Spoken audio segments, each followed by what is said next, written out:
And we're back with James Cameron 101. Tonight is a celebration of Titanic. Here is James Cameron. You never really get an opportunity. You take an opportunity. If you're going to do something, you have to do it all the way, and you have to just put it before all other things. I don't know about you, but I'm having a really great time. First up, and I'm going to let them introduce themselves when they appear on the screen, and then we'll get the chat going here. But first up is this lovely gentleman who I'm meeting for the very first time right here. Hey, how's it going, Eddie? How's it going? Good, good. So you are, for everybody watching, I mean, I know who you are, but for... So my name's Gary, and so I was Leo's stand-in and photo double on Titanic. So I pretty much set up almost every single shot in the film. So we would spend hours basically getting all the lighting and the cameras and everything set up. And then Leo and Kate would come in, watch us do it, and actually do the real thing. So interesting. Yeah. Which, you know, I mean, we'll talk more about it as the episode goes on, but I've, as you sort of learn how films are made, and that's one of the things I find really interesting, because you would think that it's just sort of, you know, the director tells Leo and Kate in this, so Cameron tells Leo and Kate in this instance, you know, to go stand over there, hawk a loogie, and then we'll call cut. But there's actually people like yourself that sort of choreograph it so that they can get it's all for the cameras, right? That's essentially what it's for. Yeah, and the lighting, so the cinematographers. So basically, like, you know, Leo and Kate have their own colored tape. So They would basically, you know, we would set everything up. The Steadicam operator, Jimmy Muro, who was amazing. We would get all of the Steadicam footage set up, all of that kind of stuff. And then Leo and Kate would come in. They would see their tape on the ground. They would know exactly where they were supposed to go, what to do. And then, we were second team. So they would say second team out, first team in. And Leo and Kate would come in. If something wasn't right, they would sometimes pull Leo and Kate back out, have us go back in to get it reset back up again. They had us do all the grunt work. They didn't want Leo and Kate spending 8 hours, you know, trying to set up shots like that. So, yeah. And it's really not because they were, right? So like, I'm trying to put myself, you know, back in 96 when the film was being shot, they really weren't A-listers, were they? Like, they weren't, were they? So Romeo and Juliet came out halfway through filming. So he blew up halfway through filming. You know, he was well known for What's Eating Gilbert Grape and a lot of those other films, but he really, really exploded halfway through our filming. And there were girls, like thousands of girls lining up at movie theaters to go see Romeo and Juliet. And that was huge. But Kate Winslet was not a huge A-lister at the time. That was really her breakout moment. And I mean, that was such a huge responsibility for someone that young to kind of carry both of them, they were responsible for carrying that film. And that was a huge, huge responsibility. Yeah. Yeah. Well, we'll talk more about it. I'm sure we're going to get into the nitty gritty and whatnot, but we'll bring in our next guest. So it's great to have you. It's great to meet you. Finally, I've seen you on Alexandra Boyd's podcasts and everything. And that's essentially how I was introduced to you. And so it's great to finally have you on the podcast.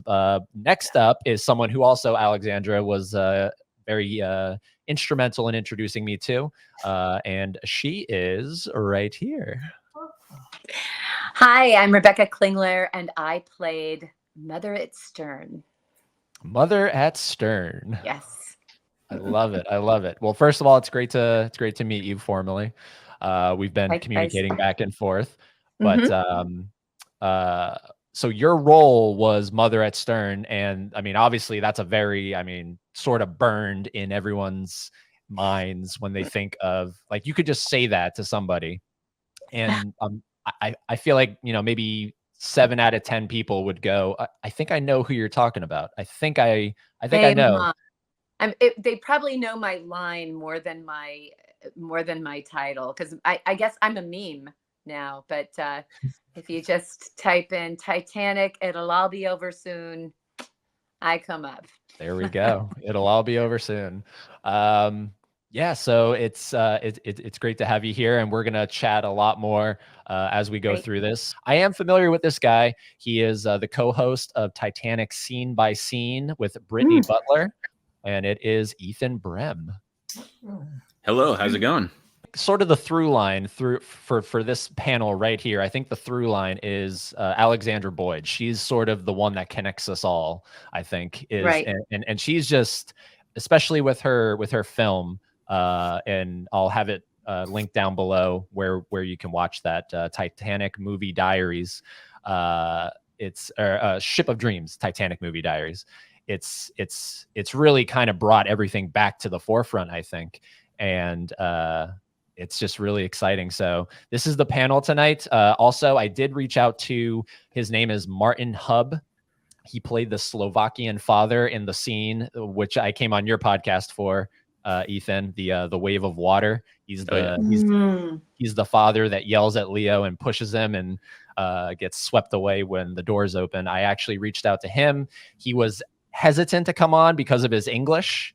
He didn't think he could hold a conversation, so he asked me to send him questions, and he sent video responses back for the questions. So sort of throughout, I'll read a question and then I'll play one of Martin's responses. So pretty soon it'll be 30. They like to do it in fives, right? So we're approaching 30 years of Titanic. Man. Absolutely Unbelievable. Crazy, right? Yeah, it is. It is crazy. Do you, I mean, Gary and Rebecca, do you, and you know what? I'm going to bring me down here and I'm going to put you guys up there. I feel like that's a little better there, because you actually worked on the film. We're just podcast hosts. I was actually Billy Zane's double. Most people don't realize. But what is, and I'm sure you've talked about this to death, but for anybody new that's meeting everybody for the first time, what is sort of when you hear the words Titanic, what's the first thing that comes to your mind? Wow, for me, it was I had not been in LA for very long. And so it was an extremely exciting time for me. I had just done Mally Finn cast Titanic, and she had also just cast me in LA Confidential. So shortly after I moved to LA in January, I shot LA Confidential in June. I think I was also cast in Titanic in June, but didn't shoot until I drove down to Mexico on Day of the Dead on November 1st. So it was there was a long time span, and I was broke. And I couldn't wait until I was shooting this other gig. Everything was, your first year in LA is pretty rough. Right. But and Gary, I wanted to ask you, this is interesting because I don't remember meeting you. Were you, because I remembered when I did LA Confidential, Guy Pearce's, there was a lot of hangout time, of course, as there always is. And Joey Boxer, do you know Joey Boxer? No, huh? Oh, really? I thought all you stunt people knew each other. Yeah. He was Guy Pearce's stunt man. And so I was Leo's stand-in and photo double. Oh, got you. Oh, okay. Yeah. So Leo had a separate stunt double. Okay, I'm sorry. I misunderstood. I was distracted in the beginning. Sure, of course. Yes. And then a lot of times, so we didn't, with our job, we were the first people on set every day, and we were the first people to see Jim. And everybody. So we were the ones setting everything up. So once you guys came in to actually do the real filming, right, we left. You guys were already gone. Yeah. So basically it was like, and then we didn't, the extras and stuff, they all ate in a separate area, and then we all ate in a separate area. So it was like, we were kind of. That's true. That's true. I didn't, although, that we were so a part of, I'm sorry, Eddie, to get back to your question. When I hear Titanic, it's just, it brings back some exciting nostalgia, I guess I should say. As you can see, I go right back into reminiscing about all of these things. And we did, I will say, in my, even though I was a supporting role, basically after you do after I did my line, which I think was the day after I got there, I was there forever because I had my death scene to shoot. And then he wanted me to do another scene in a corridor, but that ended up getting cut. But, once I shoot my line, I'm basically part of the background. So I hung out with a lot of stunt people and extras, but probably not, or background, but probably not as much stand-ins, because that's a little bit, you guys are a little bit different. You're kind of on at a different time. Yeah. It was weird. So we were basic. So I got there in June, the end of June, and then I was actually the very last one to walk off the set with Liam. My gosh. So we were there for 3 weeks with nobody there. Like it was like an empty, it was weird. Like, cause you know how bustling it was for like 7 months. And then it was all of a sudden it's a ghost town and all we see are dump trucks coming and like loading up, tearing apart the Titanic and throwing it into dumpsters and taking it to a dump in Tijuana. Like, it was crazy. Like, you really saw the full spectrum. I was there probably, I think that I was probably there at one of the peaks. I missed November was, because that's, it's, when the ship is going up before it goes, it sinks. But another peak I think happened just before I got there when everybody was talking about being in the tubs forever. And that would have been, after they shot the after effects of the sinking before they actually shot the. So the weird thing was, so Jim would use me in a lot of different areas. So I actually stood in for Johan Gruffith also. So remember when he was doing, is there anyone alive out there? Yes. So I was his stand-in for that. And so Jim was having me shine the flashlight like directly. He's like, get it directly in the camera. And I'm like, okay. So it's like, I was trying to like get it directly in the camera and like, so he would throw me in with the stunt guys. Like I'm actually in the scene when the grand staircase gets flooded. I'm the guy that gets slammed against the clock and starts heading up the side. Wow. Yeah, Jim one time he was just like, "We need more bodies, Gary, get in there." And I'm like, always. I was 21 years old. I would do anything that man told me. Like, I was like, whatever Jim wants. Like, wow, that's right. And Johan was only 19. He was just a kid. He was so.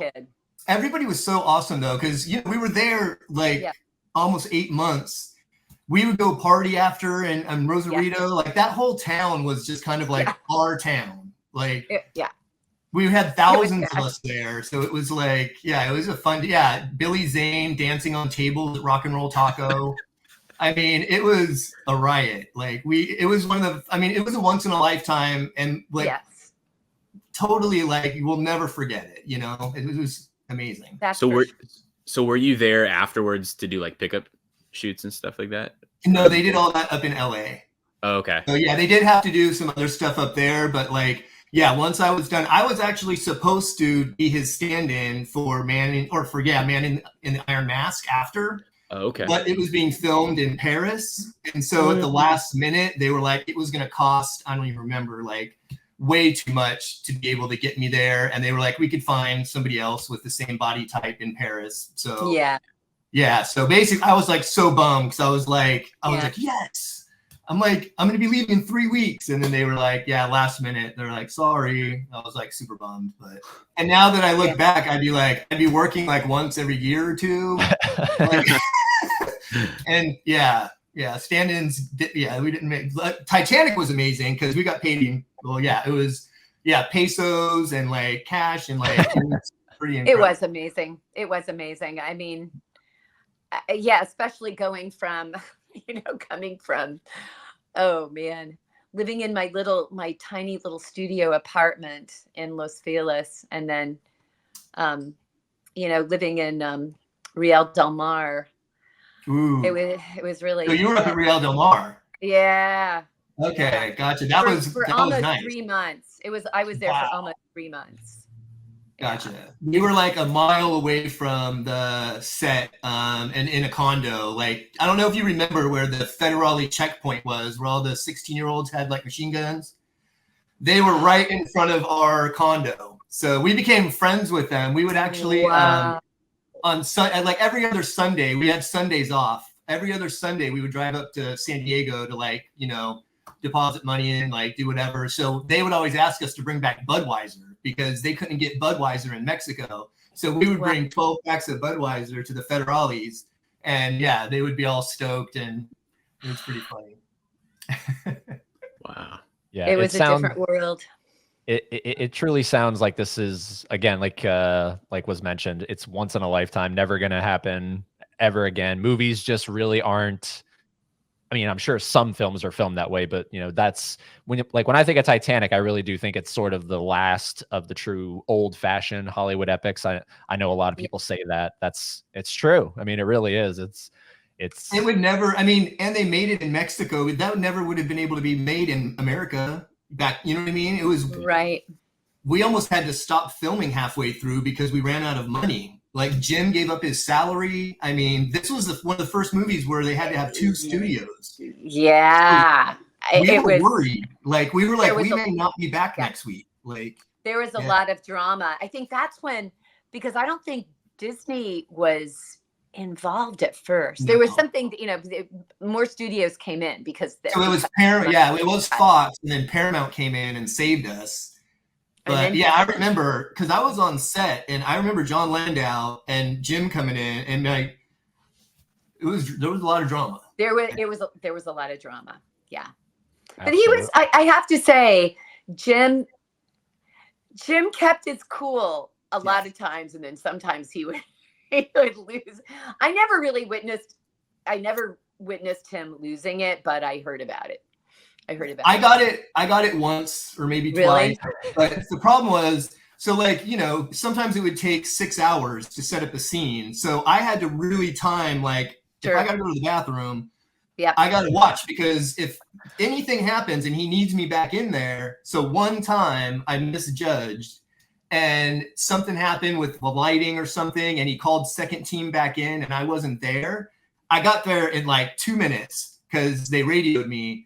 But he was like, he went off and he's like, this costs $10,000 a minute. Do you know, you just cost me $20,000. Like, wow.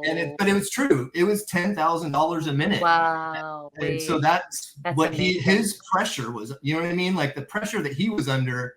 So we would leave, we would be like the last ones off set. He would still be there. And then when we got there the next morning, 5 hours later, usually, he would be up and he would be doing his thing. And I was like, I mean, I don't know how he did it. It was incredible. I've said this before, and I'll say it till maybe the day I talk to the guy and realize he is just a normal person. He is a human. I can't imagine James Cameron doing anything mundane, anything kind of like how like we go about our lives daily. Like I just always imagine him on a movie set making a movie. That like I can't imagine him. Like there's a good interview where he said, when I put my socks on in the morning, and it's like I can't imagine him putting socks on. It's too normal for him, you know. Right. Everybody says that's had the fortune of working with him. Is he knows everybody's job. He's the first one there, the last one off, back on, back off, and I mean, people love him because, I mean, you know, how many actors came? I mean, we got to hang out with Bill Paxton, Arnold Schwarzenegger, Tom Arnold, like so many. And how many of the actors work with him over and over again? Jeanette, like she played the Irish mommy, like she was in Terminator. Right. She was on I had her on the first round table. Yep. She is amazing. I mean, but all of them, it's like he has such a cool crew, and like he's just, you could tell he's a good guy because so many people work with him over and over. He's appreciative. He's very appreciative. But you know, if you mess up, you know, he lets you know too. But I messed up. A lot of pressure. Yeah. That's gotta be. I do not envy that job, to be a director on a hundreds of millions of dollars of movie. Yeah.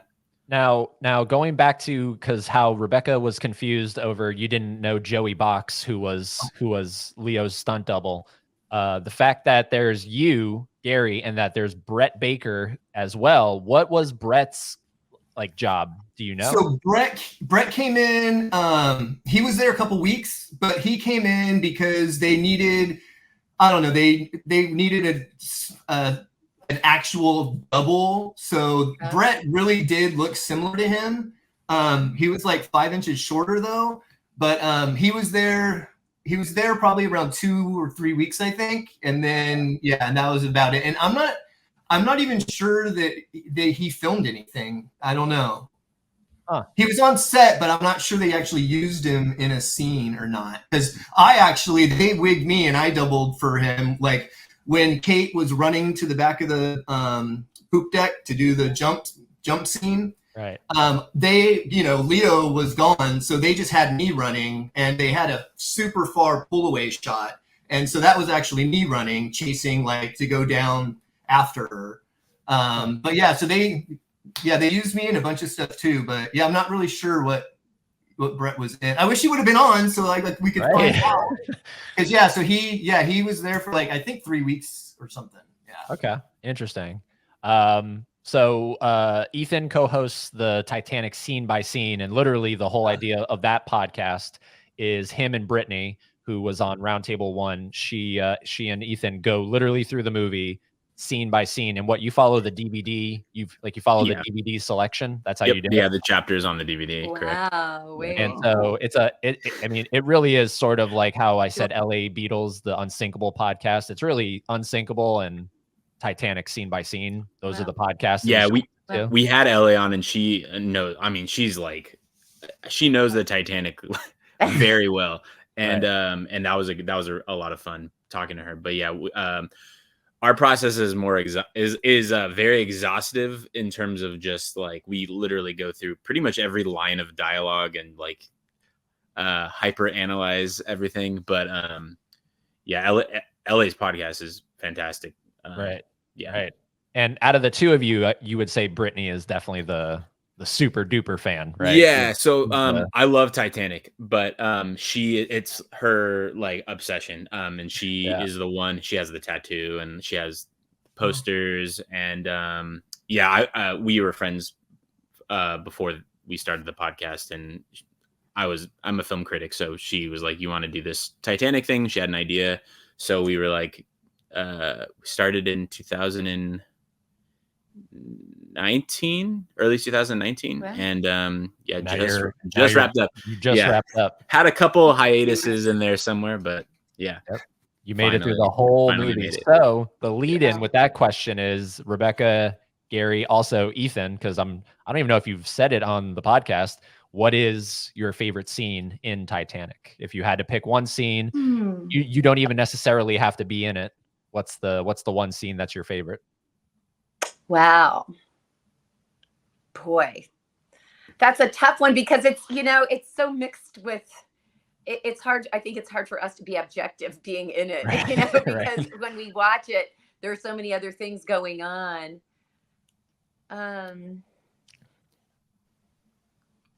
Gary? Boy. Mine would definitely be the grand staircase sinking, because I just knew everything that went into that. The containers opening up above, and just, it was, and we were on that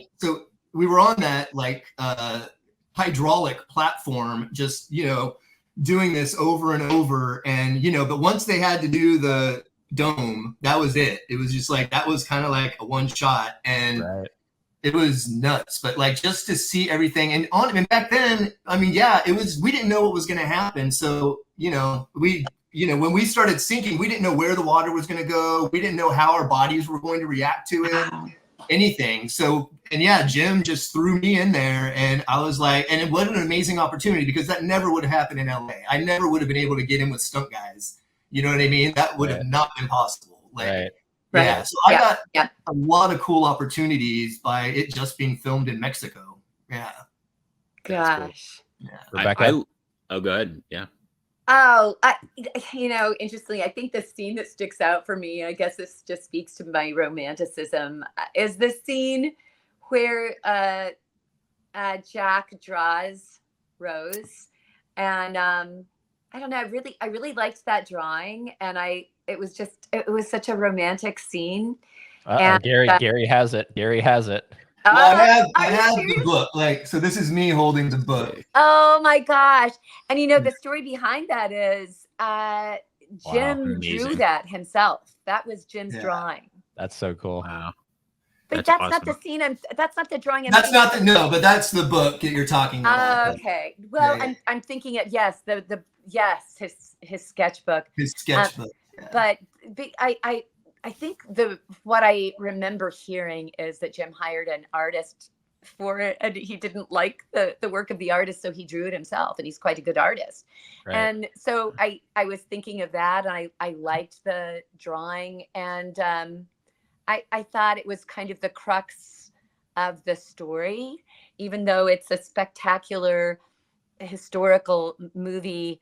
One of my great disappointments, but I understand it, was that Jim didn't use a lot of the characters that he had actually been cast. The casting office went to great pains to match the actors with the historical figures that they played, and he cut out a lot of storylines. And when we saw him at the party after the screening, he said, when I looked at everything, I realized that it was really about Jack and Rose. It was Kate and Leo. And that's really what the through line was. And when I think about watching it myself, he's spot on, because that when you ask that question, that's the scene that stands out for me, because it was a romance. That's really, it was about an iceberg, but it was really about them. I'm sorry, what? Yeah, there is so much footage that we have not seen. It's incredible. I'm like, he's got so much footage. Like, right. There's so many scenes that got cut.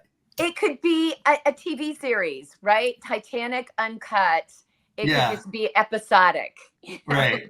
And here, get ready for 8 hours. Amazing. Yes. I'd watch it. Yeah. So it sounds like Rebecca is cassette 1 and Gary is cassette 2. Yeah. Ethan, where do you fall? Cassette 1 or 2? Oh man, you know what? I was actually going to be diplomatic here. My favorite scene. Maybe I've said different things over the course of the few years that we've done it, but it's changed. But I think when I look back after doing the podcast, I think it's kind of a bookend. I love when we first meet the ship at the beginning, and the music hits, and what was it? Is it a piccolo or a penny whistle? Whatever the instrument that. I think it is a penny whistle. So good, and it hits, and you just watch this majestic ship, and you see, it kind of fades into like the dishes and all that stuff, and then then later the whole section where you don't hear the music at all during the sinking, for a couple of reasons. I love that it kind of creates, first of all, it's a tragedy, so you have that visceral experience, but also it kind of creates this tension because the music is a massive part of the movie, and so you're waiting for you don't even necessarily realize the first time that it's not there, and then it comes in later, and then it kind of just all the swell of emotion. So yeah, just the whole sequence, the sinking with where the music cuts out, like what the worst part of the sinking, and then earlier in the movie when the music's hitting and you're getting introduced to the ship and all this stuff. Wow. Yeah. Boy, that's really, just when you said that too, that reminded me, when you're not hearing the music, you can hear the creaking of the ship as yelling, it's breaking apart, and people shouting. That was pretty impactful. Mm-hmm. And that was all real. We did all that. Like, so we had that 4-foot deep tank, and that was the first stuff that we shot. So yeah, we were all, I mean, it was pretty powerful. Like, yeah, Kate was very emotional doing it. Like, yeah, like when Jack was sinking, like that was the first few weeks when we did the dying scenes. So yeah, it was pretty crazy. Yeah, and that's hard to do. That's a challenge as a filmmaker to cut out the music, especially music that has been so integral to the movie up to that point, and then just cutting it out, and really just highlighting this real historical event that happened that is, the marquee of the film, if you've never seen it before, and just watching it unfold as it were, and hearing the screams and like all this stuff, and you're like, wow, it puts you in that moment because as even the best scores can kind of remind you, at least on a subconscious level, that you're watching a movie, but when it gets cut out, you really are able to immerse yourself into the world and experience it with the characters, whether you know the characters or you don't know the characters, just the people on screen. Very true. Very true.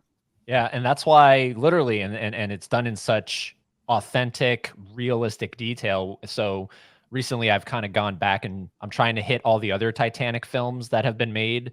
And every single time I know that they're okay or good or really good movies, but there's just something that I can't get past with Cameron's film. I don't know what it is, whether it's the fact that it is the Jack and Rose story that carries the whole thing. And a lot of these other films are sort of a mix mash of characters that you don't really get to know too well. And that's why I think there was such a gap where there wasn't really one made for a while, I think. Not like a notable one. I mean, there are probably some that I'm not thinking of off the top of my head, but all the ones that I'm thinking of, like, I think 50s is the latest. 50. When did A Night to Remember come out? That was earlier. 58, I think. It was 58? Okay. So yeah. And I can't think of one that a notable one that happened after that, but I think maybe just I think once they discovered it and actually, Geraldo brought that safe up. Exactly. It kind of brought this whole new interest and mystique and everything to it. But in the 60s, when I was a kid, I remember there was a TV movie about Titanic, and that's what I was obsessed with that story, but I wasn't. I was maybe 10. Yeah, I was probably 10. I'm gonna have to track that down. But yeah, not many people know about that. It was like a movie of the week.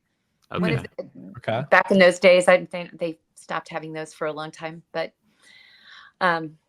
yeah, I think it is that. I do think it is the pull of getting to know those characters, as well as the attention to detail, right? Which as you know, Gary, being on it, and you too know that it's just studying it. That, I mean, walking around the set, my first day on the set, I was just, it was like walking through I don't know, it was better than a theme park. It's really hard to describe. It's like you were there. The meticulous. The top 3 floors were pretty much built to scale. It was 90% to scale. And then the front of the ship only had like a 20-foot gap in between the bow and the rest of the ship. So when we were done, like Lori and I had free reign over the whole ship. We would go, like, once they were done with the filming, like, say, like in the breakfast scenes and stuff.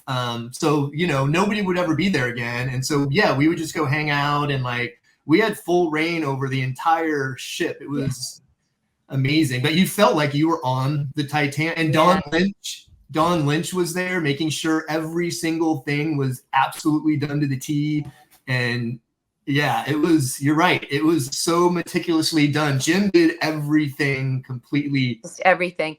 And even if you didn't notice, that the heart was there, the heart and the detail. In fact, do you remember the flip day, when they did the mirror day? Yeah. And they flipped everything around so that you I've got one of the stickers from one of the pieces of luggage. Amazing. So, and it's backwards. It looked like it was the other side of the ship. And the wardrobe people spent all this time sewing buttons on the other side of jackets. So all the seamen, White Star Line had to be backwards. Everything was backwards. It was amazing. It was amazing. That's awesome. Yeah. One thing I was thinking about Kate and Leo, because I did spend, I spent some time with them hanging out. I played poker with Leo. I spent some time watching movies in Kate's room, and they were so young. Oh my gosh. But not only but Kate really was she was a rising star, certainly in her own right. She might not have been in the blockbusters that Leo was in, but she had done what was the name of that movie, the Australian movie that she did about heavenly creatures. She Peter had Jackson? been in that. Yes. Yeah. And she was also at the same time that Romeo and Juliet came out, Hamlet came out with the Ethan Hawke one. No. Why can't I think of his name? Oh my gosh. Oh, this is horrible. Married to Emma Thompson at the time. Kenneth Branagh. Kenneth Branagh, yes. And he played Okay. Hamlet. Kate played Ophelia, and she was just incredible. She was an amazing, when I saw her as Ophelia, I thought it made me think of Ophelia in an entirely different way. And it was really fun to, like you going up to San Diego, Gary. I would go once in a while. I'd go back to LA, and I got a chance to see both movies, and I got to see Hamlet before Kate had. Oh. I'm not sure if Leo had seen Romeo and Juliet yet or not, but it was his birthday. But it was really fun to be able to talk to them about shooting those movies. And it's also been cool to see their work ethic. Gary, you may remember this. At the time, their work ethic was entirely different. Oh. Jim had wanted Leo to be more buff. He really wanted him to, and Leo kind of looked like a kid still at the time. He was a kid. Yeah. And he hired a trainer that Leo never used to start. He was training everybody else but Leo. And Leo just, but he's so innately talented. It didn't, he still has a lot of presence. And Kate, on the other hand, just busted her ass and really sometimes made herself sick going out there. That scene on the, I think she was on the stern, wasn't she? That scene with them together. She was catching a cold. She would go out there on a freezing night during the Santa Ana's without her coat. But it's been so fun to watch their careers together and how they've worked together since then. Yeah. And I have really enjoyed watching them evolve they were already incredible actors, but to see their choices and to see them mature into the man and woman that they are now, it's been really fun. And I so appreciate having seen them at the beginning of not the beginning of their careers, but I guess the beginning of their stardom, I guess I should say. Yeah, Kate was a trooper, man. So I had to do some of those water scenes with her. And so Leo and I, we had long sleeves, so we could wear a wetsuit. So me and Leo had a flesh-covered wetsuit underneath. Wow. She did not. She had that pink dress on, and she could not. And that water was 50 degrees. Yeah. It was cold, and she did it with me. And I couldn't believe, she was doing all that. Like those scenes where she was with the axe, going in the hallway, trying to get through, that was 55-degree water pumped in from the Pacific Ocean, right off the side of the ocean there. They just pumped it in. And she's shivering. Yeah. And I'm pretty sure they said she only got paid $750,000 and Leo got 1.2. So I'm like, Kate she worked her butt off. Yep. She did. Yeah. And I can only imagine that's just Cameron again wanting that authenticity, kind of, the visceral raw reaction versus when you hear her take that breath, that's what I would hear when we were trying to just practice it. It was so cold it took your breath away. Like it immediately took your breath away. Yeah, when when Jack first goes into the water, he says, "Oh, that's cold," and we were looking it up, and it was an ad lib, I guess, because he didn't. It was like the first time, or one of the first times, where he'd forgotten that it was cold or something. But and I love that part because it feels real. Like it feels like that's something I would say, you know, stepping into a cold pool or something, you know. But if you'll indulge me now, I'm gonna I have a clip for the scene that I was talking about with Martin Hub. And depending on copyright and everything, I might have to kind of splice it to avoid any kind of copyright issues. But for us, we can watch the whole thing. But just for when I release it. But I'm gonna play the clip here. It's like 50 some odd seconds, and then I'll play a couple of the responses from Martin, who was just incredible to even have involved just in a video format, because I cannot tell you how much I love this scene. Ethan knows how much I love this scene. I talked about it for, I don't know how long that episode was, but this is the scene I'm talking about right here.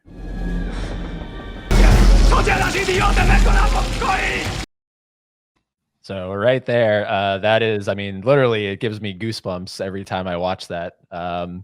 So when I reached out to Martin, he asked for a few questions. One of the questions I sent him was, how did you even get cast in Titanic? That's, I think, always the great first question you can ask anyone. And here is the response that he sent in. Hi, everybody. Okay, my answer for question 1. Oh, it was beautiful because called me stunt coordinator Simon Crane, and I am to fly on Titanic. We are working before together on the young Indiana Jones. So they work together on, and I've actually talked to Simon on the podcast. He's a great guy. Incredible. He's a great guy. And I'm not, like, I haven't even watched these beforehand, so I'm literally learning the information as we're, so worked on a previous kind of production, and it's just, again, if this was filmed now, I feel like that scene that we just watched would be so different. There would be such a difference in the way it was done. It would be CGI.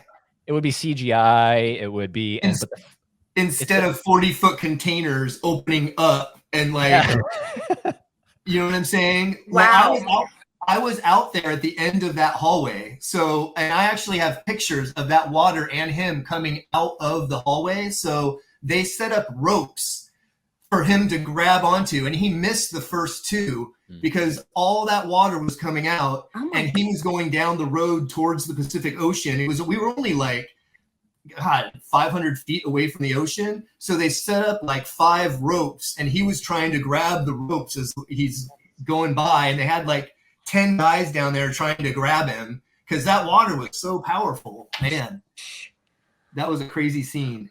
Wow. That I had forgotten that scene. I honestly, I can tell you, I've probably only seen Titanic twice. So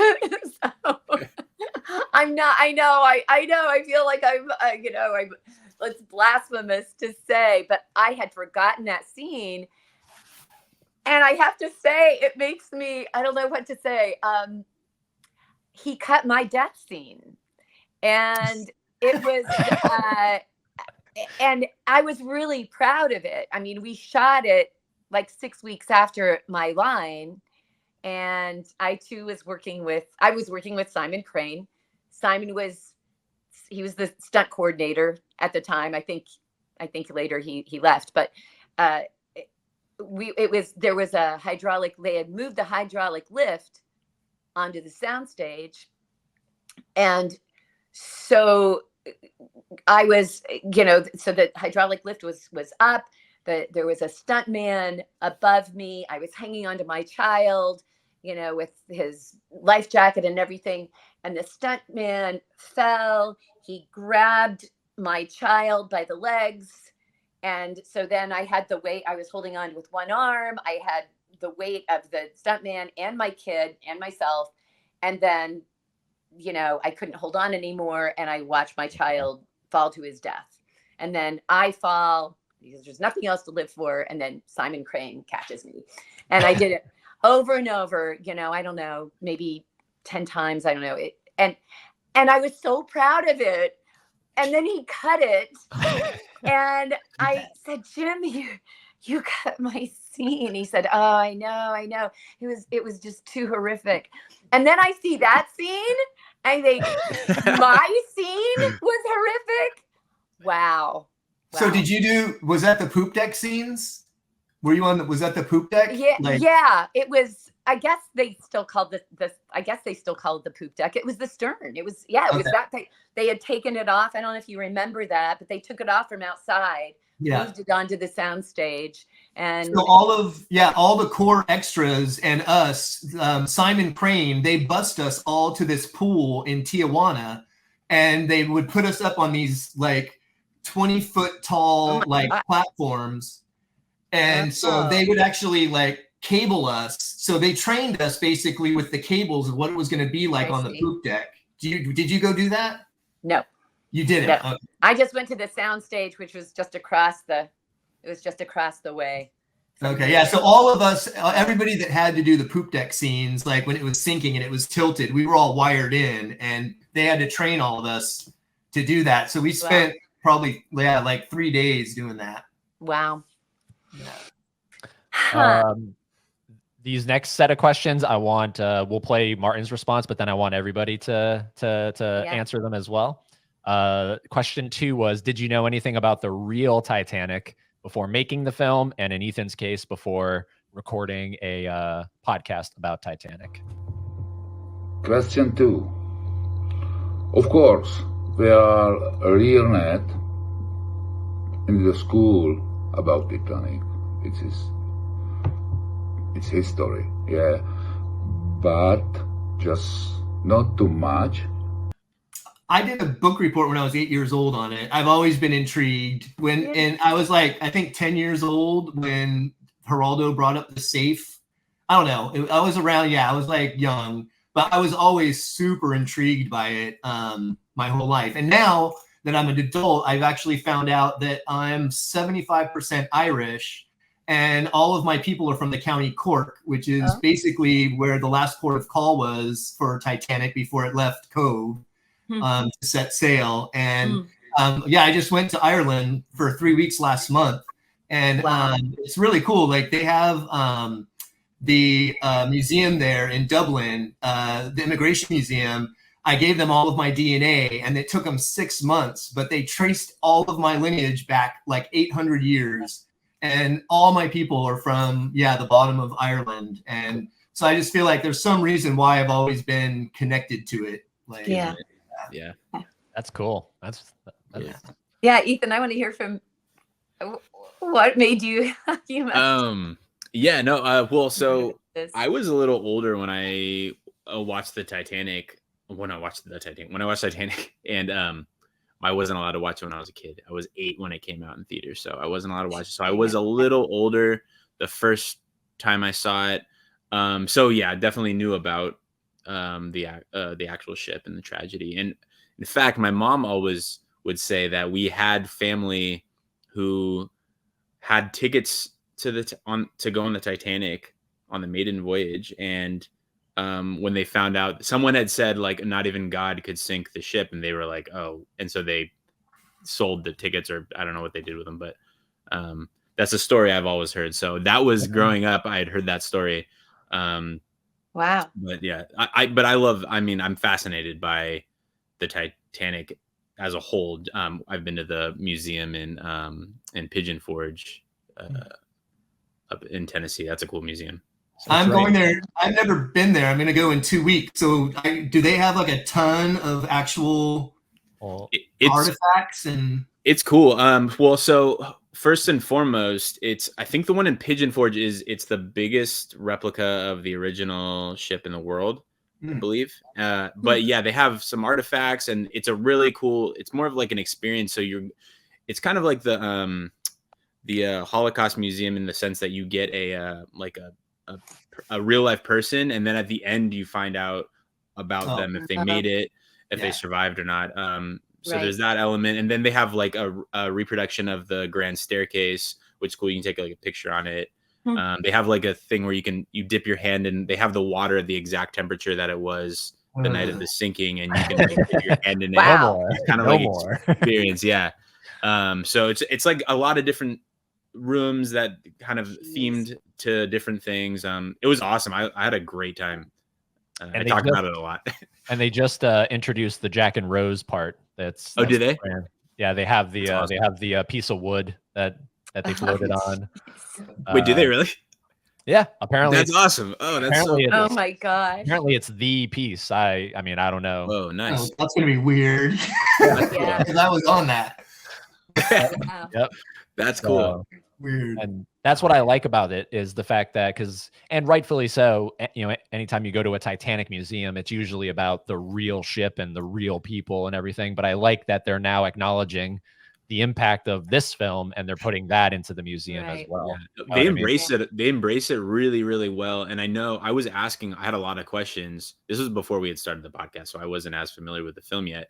So I had a lot of questions about both the movie and the ship, and everybody there who worked at the museum knew their stuff. Like they were able to answer any question I had, at very specific questions, and they were answering them. You know, they knew their stuff. So highly recommend. I think you're gonna have a blast, man. Yeah, it's fun. Awesome, cool. Yeah, I'm excited. And Rebecca, did you know anything about the Titanic? Well, as I said, you know, there was this TV movie that came out when I was about 10 that I was obsessed with.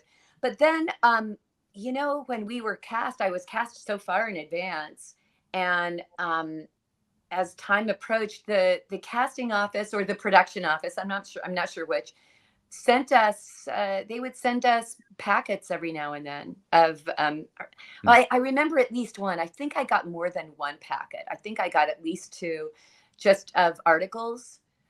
Although as I was reading my journal, maybe one of them my dad sent. I think my dad sent me one from the New Yorker by John Updike. That was kind of retelling the story and from a very classist kind of point of view, and that really got to me, how the third class passengers were, as the movie portrayed, they were kind of blocked from coming up.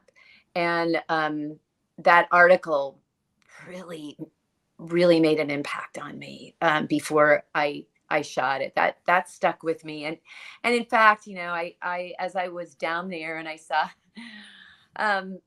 you know, of course, Mexico was a cheap place to shoot. And part of it was because the labor was really cheap. So it was, you know, that always stuck in my mind. I could kind of see the parallels between the ship itself and the making of the movie. You know, I thought about that a lot. But they did send us stuff that just information, and that really speaks to his drive to for authenticity, for everyone to know where they were, who they were. The one other thing that I come from a small town in Indiana, and there was a man in a retirement home where my parents ended up living eventually, whose mother was a nanny on the Titanic. And she was a second class passenger who had survived.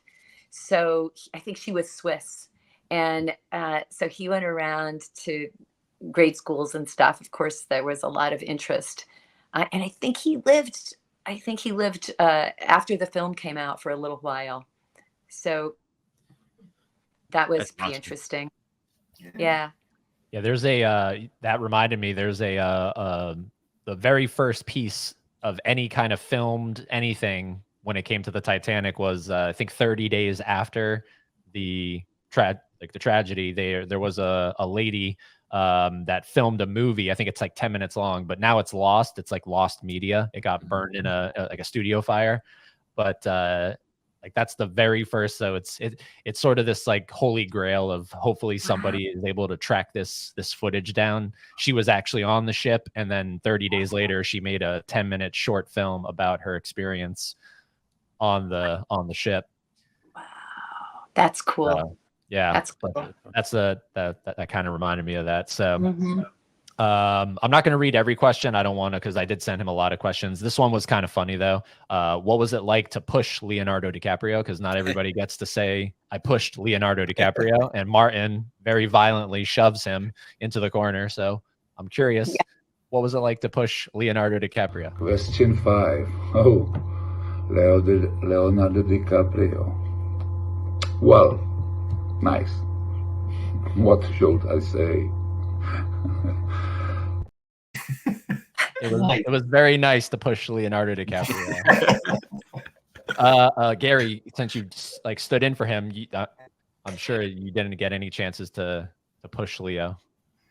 No, but yeah, I had to do a lot of his underwater stuff because he was temperature sensitive. But yeah, so yeah, a lot of like, you know, when they're like locked behind the gate and he's grabbing for the keys and all that. So right. Okay. Yeah, I had to set all of that stuff up, and it was pretty scary because they had lifeguards down there with spare air because they sunk us. And so I actually, which they had to make Leo aware. So I had that long sleeve beige shirt on. And so when I tried to come back up, my sleeve got caught on the bottom of the gate and I got stuck, and the lifeguards had to swim over to me and actually undo, because I was trying to yank it and it would not rip. And so they had to actually pull it off. And so when I came back up, Jim was like, Leo, you guys, you have to be aware, like, do not get your shirt caught, because Gary almost died. So. Wow.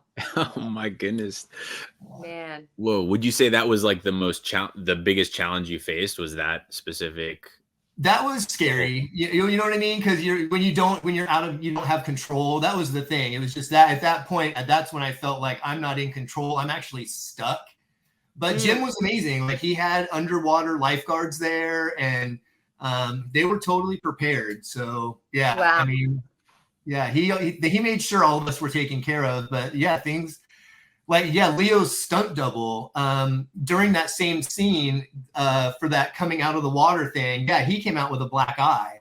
So I've got a picture of him with this huge black eye after doing that scene. That was Joey Boxer. That's Joey. Yo, that's Joey. Yeah. Okay. So I know Joey. Sorry. Okay. Yeah. So that was Leo's stunt double. Right. And he did that scene. Yeah, that was the one, you know, where they morphed. That was the one thing I did not like about the movie. When they morphed Kate's face with her stunt double. And I'm like, it was so obvious as they're running. We talked about that. We think it was because it was slow motion. I think that, right? And so like it would have been more obvious. I don't know, but it was very obvious though that it was a face. And it was hard for me because I was with her stunt double, so I know her stunt double's face. And it was and then you see them morph together, and I'm like, oh. It was the stunts were very scary. Yeah. I mean, Gary, do you remember the night? It was the night of I don't think it was the night that I did my line, but it was after, you know, as I said, after you do your line, you become background. And it was the night the ship went all the way up. Oh. I don't think we went all the way up. I think only the stunt people did that, but we went pretty far up, and the stunt people had rehearsed without background and principals there. So the night that they did the stunts, they weren't prepared to have to avoid hitting us as they did their stunts.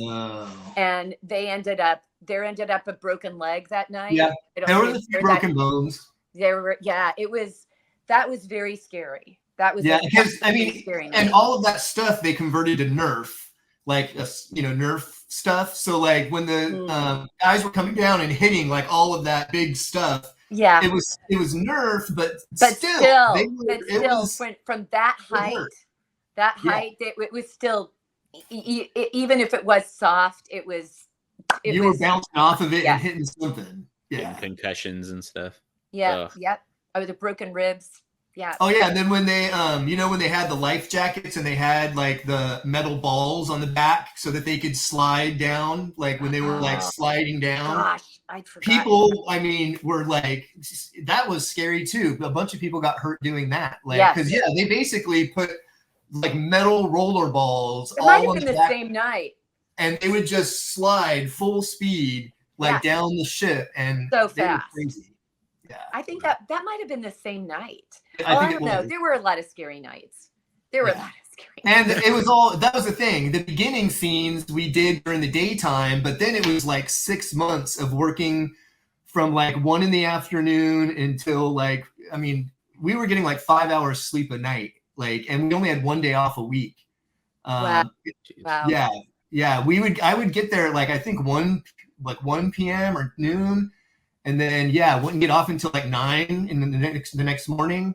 They would send us to the doctor to get B12 shots in our ass because they needed to keep going. So like almost every night we would go to the doctor and get B12 shots. Oh my gosh. Yeah. We had it so easy compared to sorry, but I mean, we would just hang out. I mean, I would go, we would so many times I would go in we'd go in at, our call would be 4:30 in the afternoon. We'd have lunch at midnight, hang out, get in, we'd be in wardrobe, hang out. And that whole time I would be working. Yeah. And then you guys would come out once it was all set up, and then I would go back. Yeah. Too funny. Wow. Yeah. Wild. We just passed the 1 hour mark, so we'll kind of wind down here, but just a couple more questions. Did you keep anything from the film? We'll ask Martin. Question 7. Just memories. Just memories. Just memories. Just memories. Gary, it seems like you kept the most. Well, because we were there. I mean, we were there all by ourselves, and we knew this stuff was just gonna get thrown away. So like, I have like one of my favorite ones is I have the actual matchbox that Leo threw to Cal, or Jack threw to Cal. Oh, cool. At the dining room, at the dining room. So this was the actual matchbox. Oh, that's neat. Yeah. So that was kind of cool. It looks pretty good. Like it's not beat up or anything. No. Yeah. I've actually really taken care of all of it. So wow. That's cool. And then, this is the card that Leo and Kate gave us. Aw, that's nice. With thanks. It just said, cool. Like Kate and Leo. But so they gave this to us after filming, and that's cool. Oh, but that's actually signed by them? Also, like, when Kathy Bates was doing tying Leo's bow tie for his tuxedo, right? I saved that because she had to do that on me for like a half hour to like get that right first. So I saved my bow tie. I actually saved my stand-in outfit because I was the last one on set. There was no wardrobe anymore, so there was nobody to say anything. So I just took it with me when I left. Good for you. I'm like, what am I gonna do? Just leave? I mean, there's nobody there. So good for you. Awesome. Yeah, so I saved a lot of that stuff. That's neat. But that card you have, that's actually them. Like they signed that for you. Yeah. Oh, that's so cool. Very cool. That's all of us that were That's very. I'd say and then there was this was the very first thing I got when I got to Titanic. So this was our welcome aboard. Oh wow! Oh, cool. That's this neat. had where we were going to be staying. It had all of the phone numbers for everybody.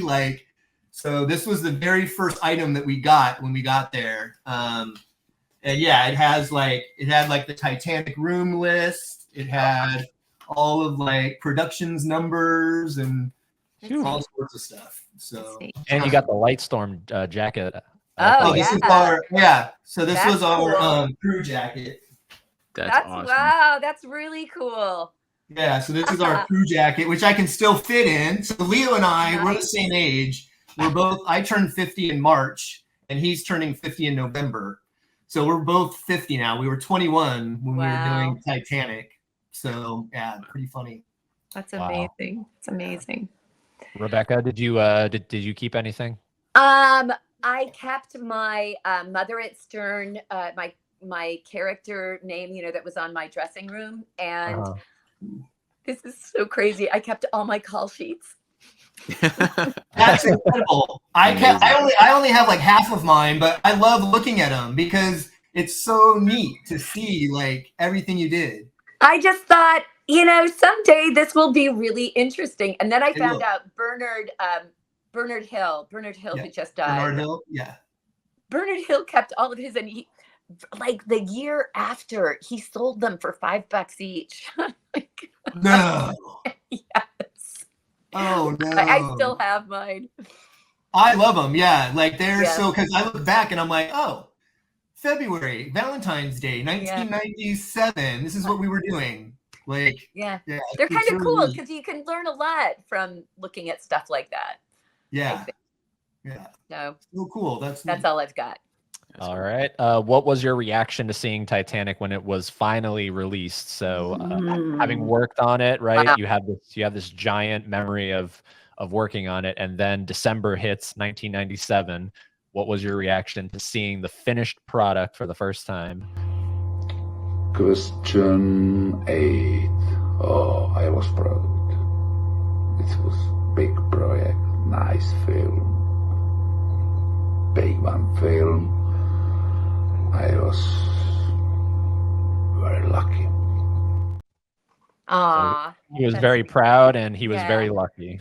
Yeah, that's cool. That's cool. Do you share the same sentiment? Did you think it was going to be like sweeping the Oscars and doing all this stuff? And none of us could get work for like almost a year until we stopped filming in March, and then I moved in with the casting director up in LA, and nobody could get work because we were blacklisted. Like everybody thought it was going to be a flop. It was over budget. So none of them. It was like if you mentioned that you had done anything with Titanic, like people were not getting work. It was wow, that's interesting. Wait, it didn't come out which casting director? Tina Kerr. Oh, I don't know. No, she was the extras casting director. Oh, gotcha. Okay, yeah, Tina. Gotcha. Yeah. Of course. Yeah. Right. That's interesting. I have to say because I knew the casting director, and I knew the assistant, and I knew everything that had gone into it, and I had met the people who were playing historical roles. I was honestly a little bit disappointed because it was different from the script. It was also different from the script. And that's when I talked to Jim about it afterwards, and after I talked to him and after I saw it again, because it was just sort of jarring at first, like, wait, this isn't what I thought it was going to be. But when I saw it again, I was able to just sort of erase my preconceptions and appreciate it for, what it turned out to be. And it is amazing. And people did think, we didn't know at the time. We didn't know at the time how big it would be. We speculated. And I say this in Alexandra's film too, is that everybody wanted it to fail. They wanted it to be Waterworld. They wanted it to lose money, and they wanted James Cameron's ego to be deflated. But we didn't know how big it would be, but we knew it'd be pretty big. We didn't know how big. Film where people would go and see it 6 times. Yeah. You know what I mean? Like people were going and seeing it over and over and over. And I was actually really stoked because he gave me like this pity scene where like he would throw me into parts like when I wasn't doubling for Leo and stuff or standing in for him. So there's one scene where Cal or Rose is smoking a cigarette when they're at breakfast, and they're like, we don't like it when you smoke. And so she puts it out. Like right then they pan up and it's just a big shot of me walking in the door, the swinging door. And I and Jim's like, just pretend like you're looking for your wife. And I'm like, okay. So I take my hat off, and it's like, but when you're in a theater, it was like, I was huge. Like 7 feet tall. Yeah. It wasn't a speaking part, but I was like, he gave me a shot. That's so cool. Yeah. That's great. So at least you could see me in it. Like, yeah. That's great. Yeah. It's so funny how people just wanted it. Why do people want things to fail is the crazy question, right? Like, shouldn't we all, I go into every movie, I want to love it. I want it to be my next favorite movie. I just don't understand that mindset that people have. Well, it's like Rebecca said, because he was, I don't know at what point he transitioned from Jim Cameron, the guy that did parts on Piranha 2, to James Cameron. I don't know, like maybe that was Aliens, like maybe that was really where it sort of started turning, because maybe the Terminator was a one-hit wonder kind of thing, and then he did Aliens and solidified like that's one of the best sequels. So maybe that's where everyone started going, okay, what's this guy? And then he just keeps pumping out hit after hit, The Abyss, True Lies, T2. It's just sort of like he can't fail kind of thing, which is why I love him so much. It's like you look at his track record, he doesn't have a lot, but what he has, except for Piranha, it's all solid stuff. Yeah, yeah, it really is. Yeah, you have to Avatar, even Avatar, yeah.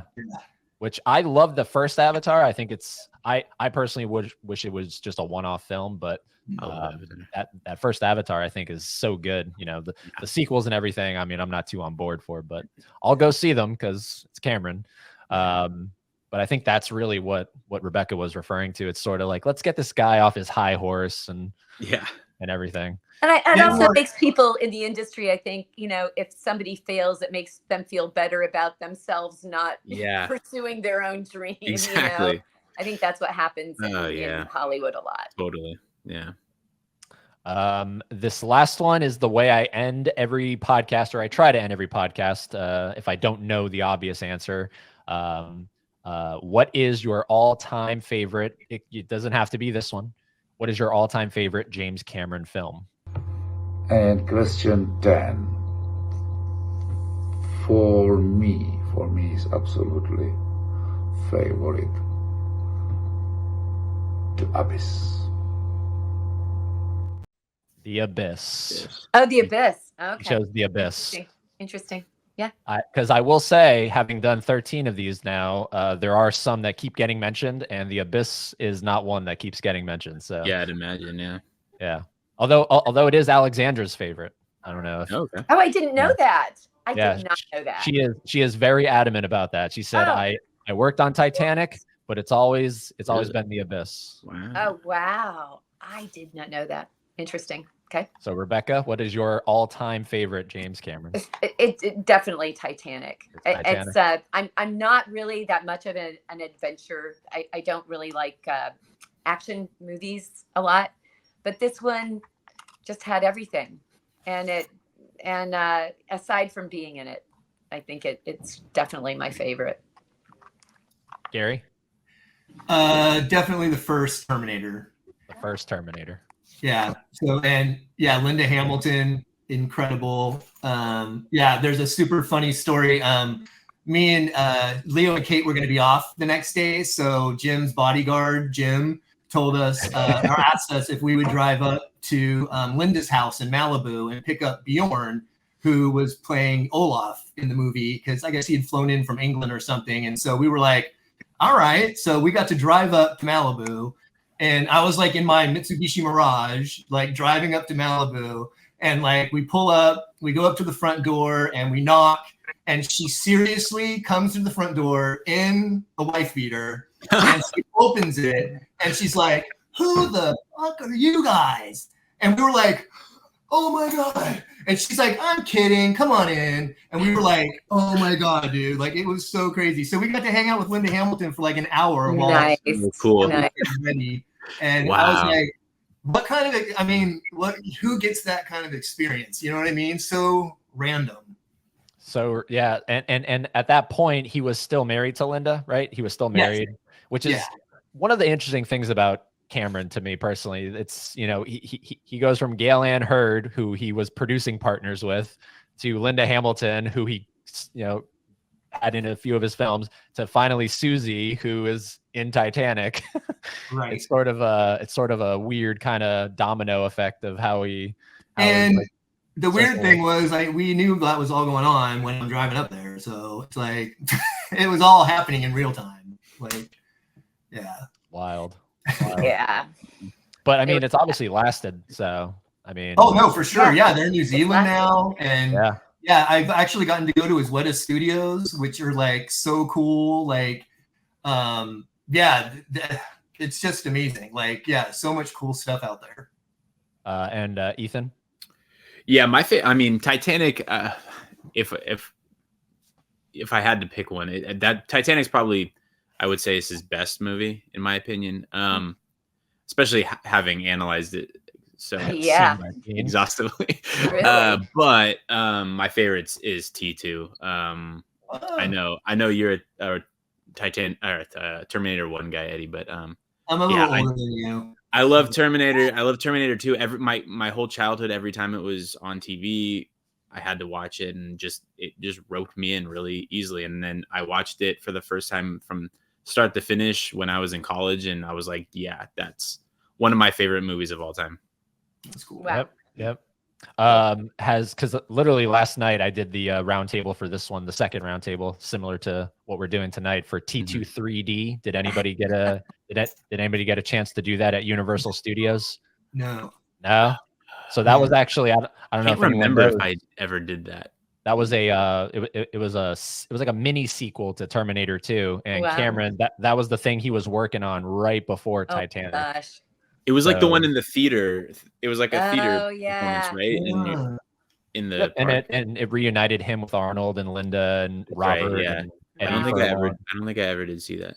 Yep, and it was in all 3 Universal parks: Hollywood, Florida, Japan, and it acted as a mini sequel. But like that's one of the things that blows my mind is he did that, so he was very involved in that, and then once that wrapped, he was already in pre-production on Titanic, and then he went right into Titanic. So, yeah, for me personally, it's always been like I did a podcast on Terminator called Terminator 101. So I would like to think Terminator, but at the end of the day, I think it is Titanic for me. It's I don't know. It's the best of both worlds. It's, cassette 1 and cassette 2. It's just, you get one of a kind. Yeah. Yeah. Whereas the other ones are sort of more, like Rebecca was saying, they are kind of one thing. It's just, an action film, a sci-fi film. This is a romantic disaster film. So you have literally the best of both worlds. Yeah. But, yeah, look, before we go, I just want to thank you for joining me tonight. And again, not canceling last minute, because that would have been a very boring episode. But, yeah, just thank you for coming on and celebrating the film. I'm sure I don't know, is anybody Titanic'd out? Or are you still happy to celebrate it and talk about it? And I bet you are. I bet you are. Jeez, no kidding. I'm always happy to celebrate it, and I think that most people, that I encounter are probably bigger fans than I am. But I love being able to I love to see people light up when I tell them that I was in the movie, and that's just fun. It's just fun to see people smile. Right. And Gary, I mean, you have a big poster behind you. You've embraced this thing. Yeah. It was like one of the most amazing times of my life. It was so much fun. It's like, how can you not? You know what I mean? I didn't talk about it for the last 25 years, and because I have a tour company in Hawaii, so it was like I never even really told anybody that I did it. And then I moved here to Florida, and I'm doing real estate now, and my broker is like, dude, lead with that. Like that one. And I was yeah, exactly. Okay, so this is actually, I have not talked about it in 25 years, and I only started about a year and a half ago, really talking about it again. So that's cool. That's really cool. That is cool.